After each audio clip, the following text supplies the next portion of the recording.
నాగర్ కర్నూలు జిల్లాలో దారుణం జరిగింది. భర్తను ప్రియుడితో కలిసి భార్య హత్య చేయించింది. అటు హత్యకు ప్రియుడి స్నేహితులు కూడా సహకరించారు. రోడ్డు ప్రమాదంలో చనిపోయినట్టు చిత్రీకరించే ప్రయత్నం చేశారు. అయితే మృతుడి తల్లిదండ్రుల ఫిర్యాదుతో పోలీసులు అన్ని కోణాల్లో దర్యాప్తు చేశారు. హత్య చేసినట్లు భార్య, ప్రియుడు మరో ఇద్దరు ఒప్పుకున్నారు.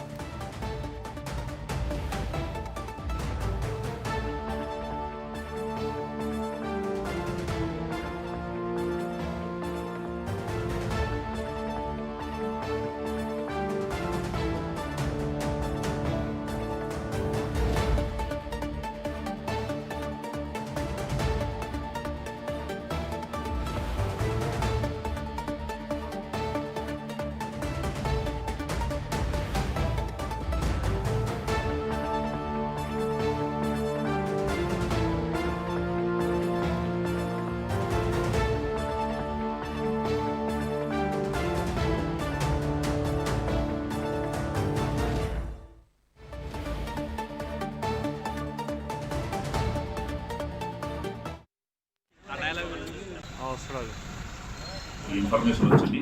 దాని మీద వచ్చి మా కొడుకు శవాన్ని చూస్తే మా కొడుకు రోడ్డు ప్రమాదంలో చనిపోయినట్టు ఉన్నది, కానీ అతని మరణంలో మాకు అనుమానం ఉంది. ఆ రోడ్డు ప్రమాదంలో చనిపోయిందని మాకు అనిపిస్తలేదు, ఎవరో చంపినట్టు మాకు అనుమానం ఉంది. కాబట్టి దీని మీద పూర్తి విచారణ చేసి చర్య తీసుకోగలరని చెప్పేసి మార్నింగ్ వచ్చి మా పోలీస్ స్టేషన్లో కంప్లైంట్ ఇచ్చారు. అనుమానం వచ్చిన తర్వాత మరి ఎవరు చంపుకుంటారు అని చెప్పేసి మీరు అనుమానం చేస్తున్నారని అడగడం జరిగింది. అడిగితే నా కోడలు ఈ రాములు భార్య మానసకు సురేష్ గౌడ్, పెద్దముద్దునూరుకు చెందినటువంటి సురేష్ గౌడ్కు ఇల్లీగల్ అక్రమ సంబంధం ఉంది. ఈ విషయంలో తరచుగా మా ఇంట్లో గొడవలు జరుగుతున్నాయి.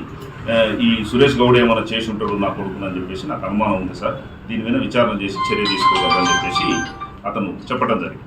దీని మీద మా సిఐ గారు, మా ఎస్ఐ గారు వీళ్ళందరినీ కూడా పోస్ట్ మార్టం చేయించి శవాన్ని ఆ రోజు పోస్ట్ మార్టం చేయించి, ఎందుకంటే డెడ్ బాడీని పరిశీలన చేసి చూసినప్పుడు డెడ్ బాడీ మీద ఎటువంటి గాయాలు లేవు. ఎట్లా చనిపోయిందో ఏమైంది అని చెప్పేసి మేము డాక్టర్ గారికి పోస్ట్ మార్టం నివేదిక పంపించిన తర్వాత శ్వాస ఆడకుండా చేసి చంపినారు అని చెప్పేసి డాక్టర్ గారు మాకు ఒపీనియన్ ఇవ్వడం జరిగింది. 2,80,000 ఇస్తా అని చెప్పేసి ఒప్పందం కుదుర్చుకున్నాడు.